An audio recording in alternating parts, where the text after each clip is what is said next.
एक बार माता पार्वती और भगवान शंकर कैलाश पर्वत पर बैठे बातें कर रहे थे। दोनों एक दूसरे से बात ही कर रहे थे कि अचानक उनके पुत्र बाल गणेश और कार्तिकेय दोनों शरारत करते हुए उनके पास आ गए और दोनों की शरारत देख माता पार्वती और भगवान शंकर हंसने लगे कि अचानक हंसते हंसते माता पार्वती व्याकुल हो गई। फिर शंकर जी ने माता पार्वती का व्याकुल होता देख कारण पूछने लगे। भगवान शंकर बोले, देवी तुम क्यों अचानक व्याकुल और चिंतित दिख रही हो? फिर माता पार्वती बताती हैं कि हे प्रभु, मेरे चिंतित होने का कारण मेरे दोनों पुत्र रहे। महादेव बोले, वो कैसे? फिर माता पार्वती बोलती हैं, मैं कितनी भाग्यशाली हूँ कि मुझे दो पुत्र है, लेकिन जिसके नहीं होते हैं उनको कितनी निराशा होती होगी, उनका जीवन कैसे व्यतीत होता होगा, यह सोच मैं परेशान हो रही हूँ। माता पार्वती ने भगवान शंकर से कहा, हे प्रभु, आज मेरे मन में 3 प्रश्न उठ रहे हैं। यदि इन तीनों प्रश्नों का उत्तर देकर आप मुझे संतुष्ट करेंगे तो मेरे मन को बहुत शांति मिलेगी। तब भगवान शंकर कहते हैं, हे देवी, तुम्हारे जो भी प्रश्न है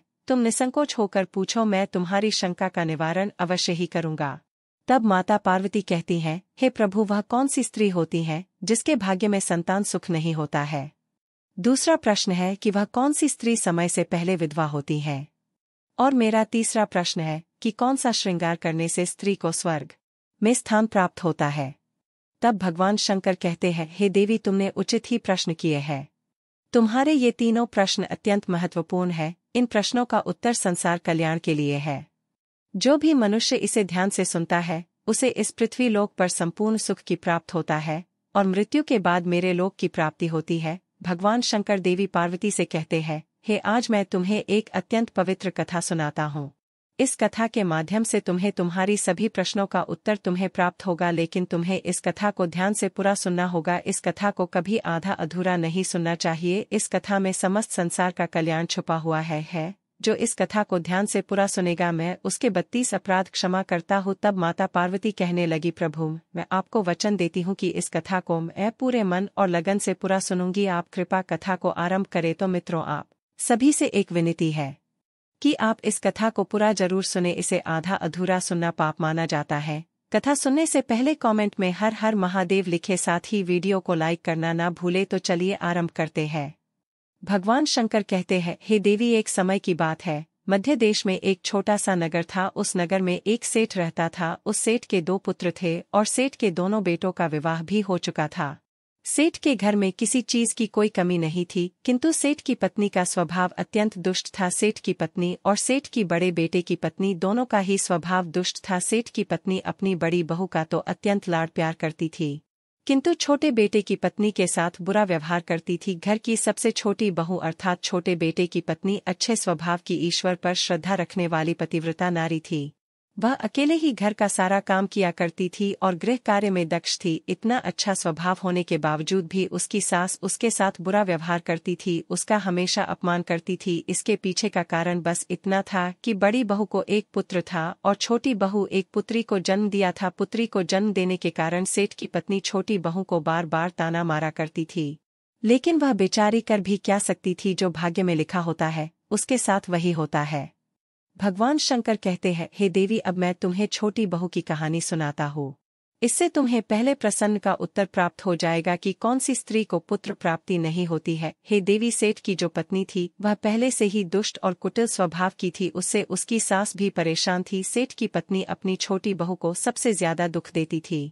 छोटी बहू का नाम सुलेखा और सुलेखा को सताने में उसकी सास को बहुत आनंद आता था। सुलेखा बेचारी रोज सुबह ब्रह्म मुहूर्त में उठकर अपने घर का सारा काम करती थी और दिन भर काम करने के बाद उसे रात्रि को ही सोने को मिलता था। इतना होकर भी सेठ की पत्नी अपनी छोटी बहू से द्वेष करती थी। जब छोटी बहू झाड़ू लगाती तो उसकी सास आकर ताना मारती थी कि तेरे हाथ में जान नहीं है क्या? तू जल्दी जल्दी झाड़ू नहीं लगा सकती? मैं मंदिर जा रही हूँ, मेरे लौट कर आने से पहले तू भोजन बनाकर तैयार रखना और आते ही मैं उस भोजन को ग्रहण करूंगी। और सुन, अन्न का एक दाना भी बर्बाद ना हो पाए। बेचारी सुलेखा अपनी सास का अत्याचार चुपचाप सहन करती थी और उसकी सास की आज्ञा का बड़ी ही विनम्रता से पालन करती थी। फिर छोटी बहू खाना बनाते हुए सोचने लगी कि मैं घर का इतना सारा काम करती हूँ, लेकिन फिर भी मैं चैन की सांस नहीं ले पाती हूँ। मेरी सासू माँ मेरी किसी न किसी बात को लेकर मुझे ताना मारती रहती हैं, पता नहीं कब उसकी ताना देने की आदत जाएगी। सुलेखा इतना सोच ही रही थी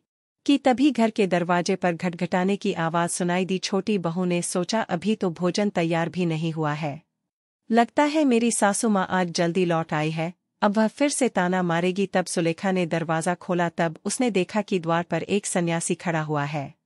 वह सन्यासी सुलेखा से कहने लगा, बेटी सदा सुहागिन रहो, तुम इस सन्यासी के लिए भोजन दान करो। हे पुत्री, मुझे बड़ी भूख लगी है।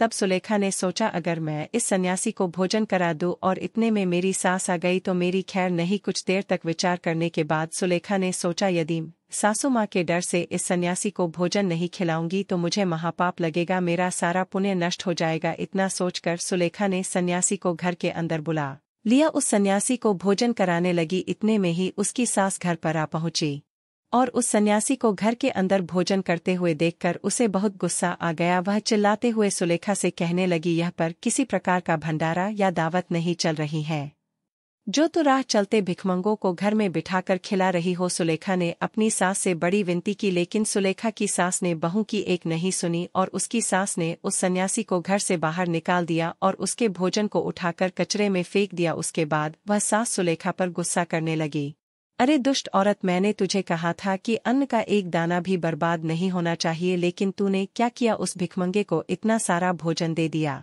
सुलेखा डरते डरते बोली, सासू माँ, मैंने सन्यासी को अपने हिस्से का भोजन दिया है, इसमें आखिर इतना गुस्सा होने वाली क्या बात है।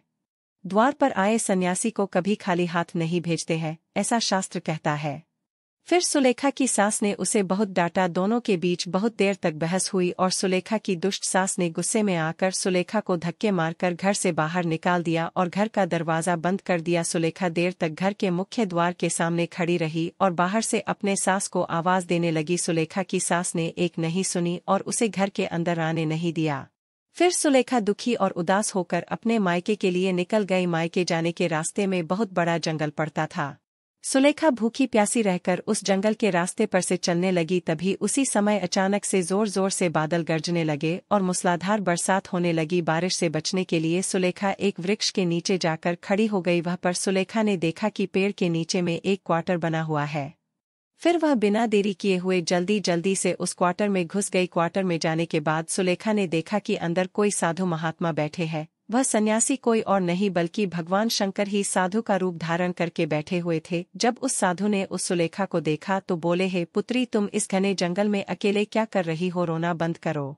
मैं तुम्हारे बारे में सब कुछ जानता हूँ। तुम्हारे ससुराल वाले अत्यंत दुष्ट स्वभाव के हैं और वे तुम्हें बहुत दुख देते हैं। इसका कारण केवल बस इतना है कि तुम्हें पुत्र की प्राप्ति नहीं हुई है। पुत्री को जन्म देने के कारण तुम्हें तुम्हारी सास के ताने सुनने पड़ते हैं।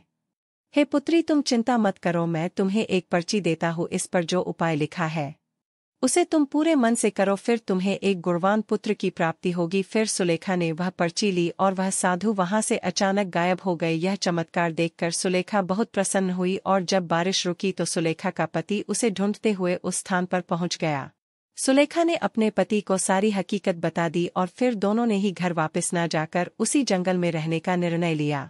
वहीं पर रहते हुए एक दिन सुलेखा के मन में पुत्र प्राप्ति का ख्याल आया और वह मन ही मन सोचने लगी कि यदि मेरा भी कोई पुत्र होता तो आज ससुराल में मुझे बहुत ज्यादा इज्जत मिलती। तभी सुलेखा को उस साधु के द्वारा दी गई उस पर्ची की याद आ गई और फिर जब उसने वह पर्ची खोलकर पढ़ा तो उसने देखा कि जो स्त्री पुत्र प्राप्ति की कामना रखती है उसे रात्रि में अपने पति की बाईं तरफ सोना चाहिए। ऐसा करने से कुछ समय बाद में बाईं करवट लेटने से नाक का दाहिना स्वर और दाहिना करवट लेने से नाक का दाहिना स्वर और दाहिना करवट लेने से नाक का बायां स्वर चालू हो जाता है। फिर जब पुत्र की इच्छा हो तो उस स्थिति में मिलन से पहले ये निश्चित कर लेना चाहिए कि पुरुष का दायां स्वर चलने लगे और उसी स्त्री का बायां स्वर चलने लगे और उसी समय पर गर्भधान किया जाना चाहिए। ऐसा करने से निश्चित ही पुत्र की प्राप्ति होती है। इसके विपरीत नाक का स्वर चलने से पुत्री की प्राप्ति होती है। उस पर्ची में आगे लिखा हुआ था कि मासिक धर्म शुरू होने के बाद पहले 4 दिनों में पुरुष के साथ मिलन करने से पुरुष को रगड़ता प्राप्त हो जाता है और 5वीं रात्रि में मिलन करने से पुत्री की प्राप्ति होती है तथा 6ठी रात्रि में मिलन करने से पुत्र रत्न की प्राप्ति होती है। 7वीं रात्रि में मिलन करने से वांध्या पुत्री होती है। 8वीं रात्रि में मिलन करने से बलशाली पुत्र की प्राप्ति होती है। 9वीं रात्रि में मिलन करने से सुंदर कन्या की प्राप्ति होती है। 10वीं रात्रि में मिलन करने से विद्वान और अति श्रेष्ठ पुत्र की प्राप्ति होती है। 11वीं रात्रि में मिलन करने से सुंदर आचरण वाली कन्या की प्राप्ति होती है। 12वीं रात्रि में मिलन करने से गुणवान पुत्र प्राप्त होता है। 13वीं रात्रि में मिलन करने से लक्ष्मी स्वरूपा पुत्री होती है। 14वीं रात्रि में मिलन करने से गुणवान बुद्धिमान तथा बलवान पुत्र होता है। फिर सुलेखा ने मासिक धर्म के बाद 14वीं रात्रि में अपने पति के साथ मिलन किया और उसके बाद गर्भ धारण किया। फिर दूसरे दिन सुलेखा का पति जंगल में लकड़ी काटने के लिए चला गया और सुलेखा घर पर पड़ी रही। फिर अचानक से तेज तूफान आया और सुलेखा की झोपड़ी उड़ गई। फिर सुलेखा दौड़ती हुई उसी पेड़ के क्वार्टर में जाकर रुक गई जहां पर उसे वह साधु मिला था। सुलेखा वह अपने पति की राह देख रही थी कि अचानक वह पर 2 राक्षसी आ गई। वह राक्षसी अत्यंत मायावी थी। फिर उन्होंने उस क्वार्टर के साथ पेड़ को उड़ाकर एक ऐसे स्थान पर ले चली जहां पर बहुत सारा सोना था। जब सुलेखा ने यह दृश्य देखा तो वह चौंक गई। सुलेखा पेड़ के क्वार्टर में ही छिपी रही। जब वह राक्षसी भोजन की तलाश में गई तो सुलेखा ने उस स्थान से बहुत सारा सोना उठा लिया और उसे क्वार्टर में भर लिया। वह राक्षसी लौट आई तो फिर से पेड़ पर बैठकर वे उस पेड़ को उठाकर उसी जंगल में आ गई। राक्षसियों के जाने के बाद सुलेखा वह सारा सोना लेकर अपने पति के पास चली गई और उसे वह सारा सोना दे दिया। फिर पति और सुलेखा दोनों अपने ससुराल को लौट गए। वह जाकर उसने अपनी सास को वह सोना दे दिया और सारी हकीकत बता दिया, जिसे सुनकर उसकी सास को बहुत गुस्सा आया और बोलने लगी, अरे मूर्ख औरत, तू बस इतना ही सोना लेकर आ गई। इतने सोने से क्या होगा? मैं होती तो बहुत सारा सोना लेकर आ जाती। फिर उसकी सास जंगल के क्वार्टर में जाकर छिप गई और राक्षसियों की राह देखने लगी। तभी वह पर 2 राक्षसी वह पर आए और फिर उन्होंने उस क्वार्टर को उड़ाकर एक बर्फीले पहाड़ पर ले गई। ये देख सास बहुत क्रोधित हो गई और बोलने लगी, ये कहाँ लेकर आई है? यह तो बस बर्फ और मिट्टी है। तभी उन राक्षसियों ने उसकी आवाज सुनी और देखा तो एक बूढ़ी औरत पेड़ के क्वार्टर में छिपकर बैठी है। फिर उन्होंने उस सास को बाहर निकाला और उस बर्फीले पहाड़ पर फेंक दिया। जमीन पर गिरते ही उसकी मौत हो गई। इधर सुलेखा बड़े ही आनंद के साथ रह रही थी, लेकिन सुलेखा की सास कभी नहीं लौटी। सुलेखा ने जाकर उस क्वार्टर में देखा तो वह पर उसकी सास नहीं थी। उसे समझ में आ गया कि लालच के कारण उसकी सास की मौत हो गई है। भगवान शंकर कहते हैं, पार्वती, जिस स्त्री को पुत्र प्राप्ति की कामना है उसे मैंने सुलेखा को दी पर्ची में बताए गए उपाय जरूर करना चाहिए। तुम्हारा दूसरा प्रश्न यह था कि किस कारण से स्त्री जल्दी विधवा होती है। तो जो स्त्री अत्यधिक लालच करती है वह स्त्री जल्दी विधवा होती है, और जो स्त्री चरित्र का गहना पहनती है उसे मृत्यु के पश्चात स्वर्ग की प्राप्ति होती है।